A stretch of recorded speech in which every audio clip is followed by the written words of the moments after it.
First talk to our times, towards an ethnography of a self-poisoning mind. 3 theories, 3 moments to understand your identity. Yesterday I was very hard on the idea of having identity, but let me explain, put it in context. There are at least 3 different ways we hold our identity, and I was condemning one of them. The one that is rooted in something akin to morality. The one that demands that I have my identity as it is reflected in your eyes.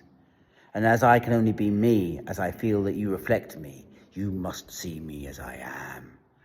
An identity then that is prepared to wage war, conquer empires, burn witches, in the demand to be seen as it wishes to be seen.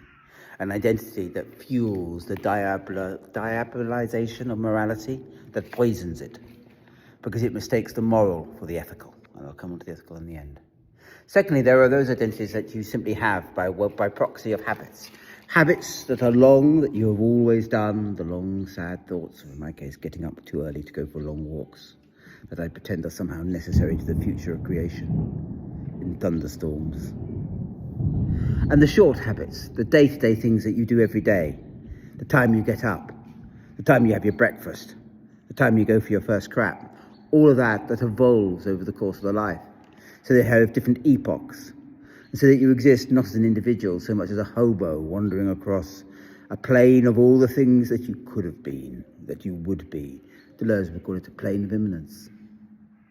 Thirdly, there is the ethical fold, and the ethical fold is not the moral fold.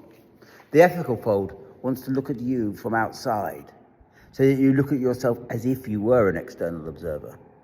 And the game then is always to get the level of the external observer, how critical they are going to be. I have a very vile one that critiques my sense of being untidy all the time. It doesn't do any good, because I'm still not very good at being tidy, but that's beside the point.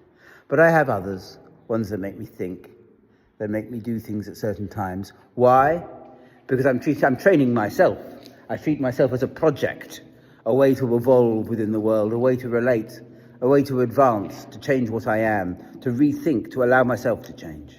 All of that is done within an ethical framework, a framework of trying to be the best you can be, of living the life of feeling, of emotions that are not misplaced, fury that is carefully managed. All of that requires an identity, but it is not the identity of morality, it is the identity of ethics, that understands yourself folded as if you were a looker, looking on in yourself. And these 3 are very different.